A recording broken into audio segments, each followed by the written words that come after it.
Eloquent English. Unlock the power of fluent English. Hi, everyone. Welcome back to The Eloquent English, the English podcast where learning meets life's journey. Unlock your potential, one episode at a time. We're happy to have you with us again. I'm Carl. And I'm Helen. And today we're tackling a topic that feels more relevant than ever: how to stay calm in a loud world. Imagine this. You're sitting in your living room, but it doesn't feel like a sanctuary. There's a car alarm blaring outside, your phone won't stop pinging, and your mind is juggling a million thoughts. Sound familiar? Yeah, we've all been there. Right, Helen. And honestly, the noise isn't just what we hear. It's what we see, think, and even feel. The chaos of modern life can make it hard to catch your breath. Absolutely. And sometimes we don't even realize how much this constant noise affects us. We think we're fine, but then we snap at someone we love or feel too exhausted to enjoy the little things. Let's be real for a second. Are you handling the noise around you as well as you could? Maybe you are, but you could be better. And that's okay, because today we're going to figure out how to deal with it together. This episode is going to help you understand the world's noise, what it is, where it comes from, and why it feels so overwhelming. Look around you for a moment. What's making noise in your life right now? Maybe it's physical, a TV on in the background or a neighbor mowing their lawn. Or maybe it's mental, the never-ending list of things you should be doing or should have done. That's the thing. Noise isn't just loud sounds. It's any distraction that pulls you away from the present. And honestly, we've normalized it so much that we don't even notice how chaotic things are until it becomes too much to handle. You're so right. We've become so used to living in a world of constant stimulation that we barely question it. But here's the truth. Calm isn't something you stumble upon. It's something you create. And the first step to creating calm is understanding the noise around you. Pay attention to what's filling your day, both externally and internally. Once you're aware of it, you can start to take control. Let's keep this going. Next, we'll dig into what exactly triggers all this noise and how to deal with it. So now that we've started to notice the noise around us, let's dive into what actually triggers it. Because let's be honest, not all noise is created equal. Some of it comes from outside, like a barking dog or endless emails, but a lot of it's internal. Right. And here's the tricky part. The noise that comes from within, our own thoughts, can be the loudest of all. Think about it. You're not just juggling work deadlines or family responsibilities. You're also dealing with self-doubt, second-guessing, and those what-if worries. Exactly. It's like having a radio in your head that never turns off. And what's playing? A mix of worries, regrets, and endless to-do lists. No wonder we feel so drained. But it's not just mental noise. Physical triggers play a role too. Maybe your phone buzzes every 5 seconds or your workspace is cluttered. Even something as simple as poor lighting can mess with your mood and focus. And let's not forget emotional triggers. Ever notice how one argument or a stressful conversation can stay with you all day, making everything else feel 10 times harder? Oh, for sure. And that's the thing. It's not just one type of noise. It's layers of distractions piling on top of each other. Physical, mental, emotional, they all interact, making it harder to find a moment of peace. The good news is, once you start identifying your triggers, you can begin to manage them. And no, it's not about eliminating every single distraction, because that's impossible. It's about knowing what affects you the most and taking steps to minimize it. Exactly. For me, one big trigger is multitasking. I used to think it made me more productive, but honestly, it just made me more stressed. Now I try to focus on one thing at a time, and it's such a game changer. For me, it's notifications. I had to turn off the constant pings and dings because they were driving me nuts. Now I check my messages on my own time, and it's amazing how much calmer I feel. See, it's all about recognizing what works for you. Take a moment to think about your own triggers. Is it the endless noise of social media, the pressure to say yes to everything, or maybe it's just the habit of overthinking? Once you identify those triggers, you can start to take control. And trust us, it's worth it. Because when you manage your noise, you make space for the things that truly matter.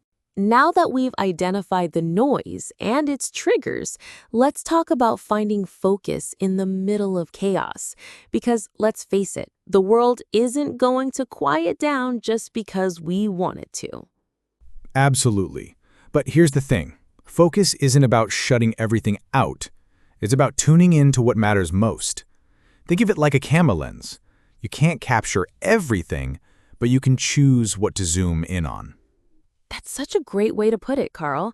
And the first step to finding focus is setting clear intentions.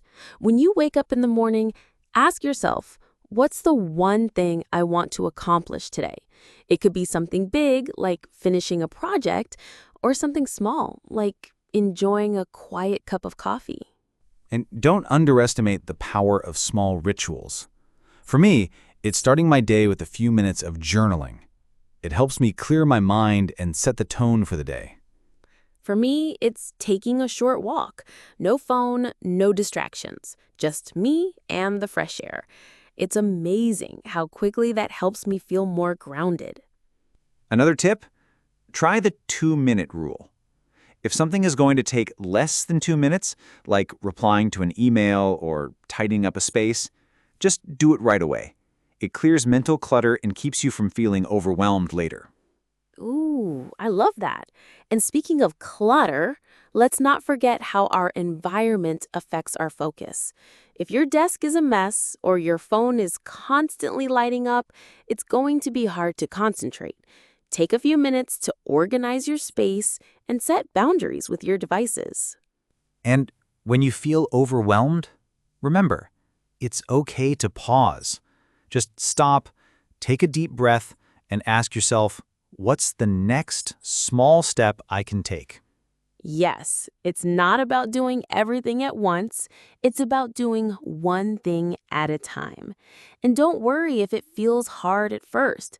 Focus is like a muscle. The more you practice, the stronger it gets.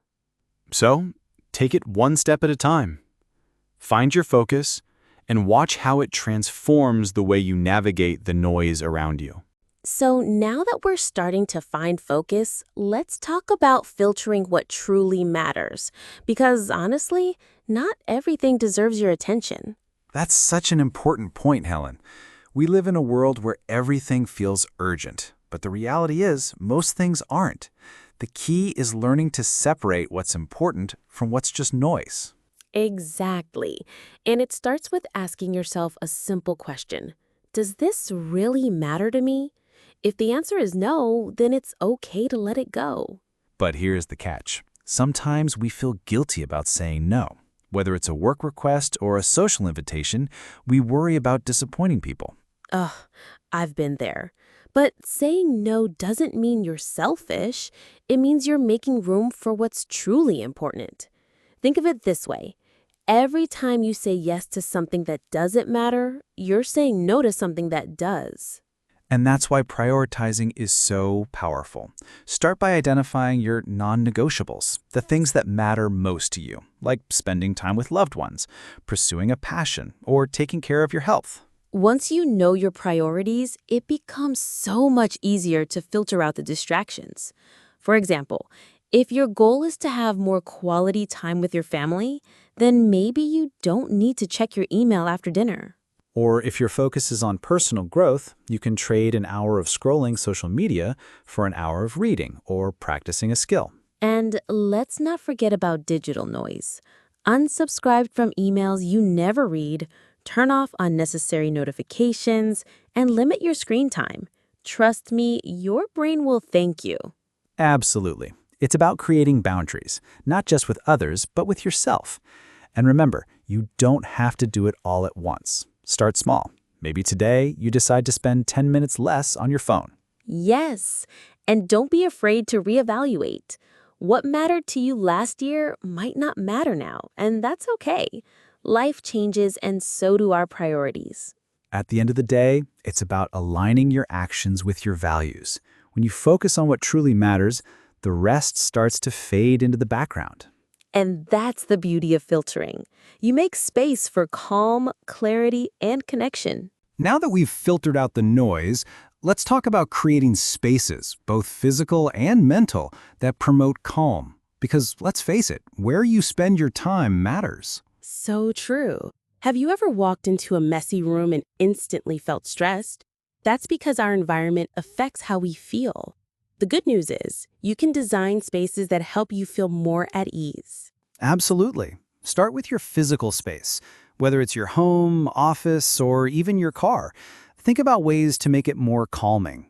Maybe it's decluttering, adding a plant, or finding a cozy spot where you can relax. And don't underestimate the power of light. Natural light can do wonders for your mood. So open those curtains, or if you're working late, use a warm lamp instead of harsh overhead lighting. Oh, and sound. This is a big one.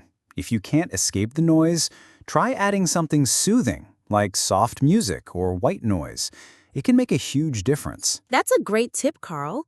But let's not stop at physical spaces. Mental spaces are just as important. For me, creating a mental space means setting aside time to unplug and recharge. Same here. One thing I do is schedule quiet time in my day. It doesn't have to be long, just 10 minutes to breathe, meditate, or simply sit in silence. And let's not forget about routines. Having a consistent morning or evening routine can create a sense of calm no matter how chaotic the day gets. Totally agree. For me, it's making my morning coffee and drinking it without distractions. It's a small ritual, but it helps me start the day on the right note. And remember, creating calm spaces isn't about perfection. Your home doesn't have to look like a magazine, and your mind doesn't have to be free of every worry. It's about creating moments of peace, even in the middle of chaos. Yes, because those moments add up. They give you the energy to handle whatever comes your way. So take a look at your surroundings and your schedule.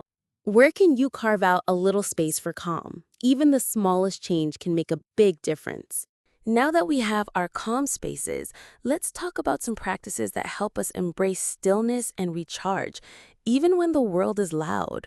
Yes, because staying calm isn't just about avoiding noise, it's about building habits that bring peace inside us, no matter what's happening outside. One of the most popular ways to do this is mindfulness. That's basically paying full attention to the present moment without judgment. So instead of letting your mind run wild with worries, you focus on what's happening right now, your breath, the sounds around you, or how your body feels. I've been trying mindfulness myself. At first, it felt weird just sitting quietly and focusing on breathing.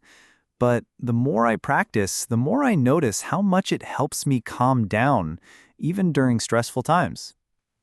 Another great practice is reflection, taking time to think about your day or your feelings. Sometimes writing in a journal can help. You can write about what made you happy, what stressed you, or what you want to improve.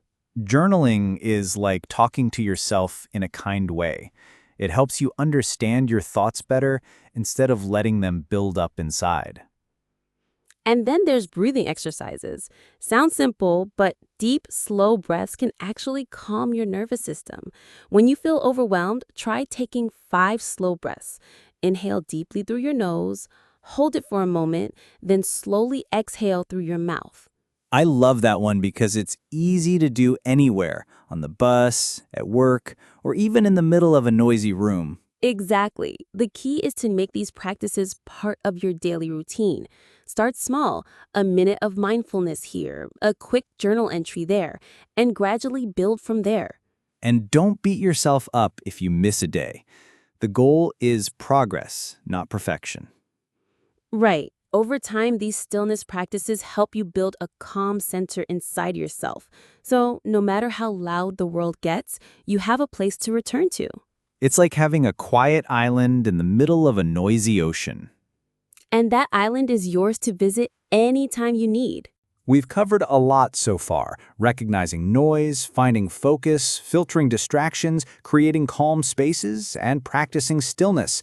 Now let's wrap up with how to keep calm in the long run, making it a part of your everyday life. That's right. Because staying calm isn't a one-time thing. It's a habit, like brushing your teeth or making your bed. And habits take time to build, but they pay off big time. One key to making calm a habit is consistency. Even when things get busy or stressful, try to keep your calm practices going. It might mean setting reminders to take a breath or scheduling time for quiet moments. And it's important to celebrate the small wins. Did you manage to pause and breathe during a hectic day? That's a win. Did you say no to something that wasn't important? Another win.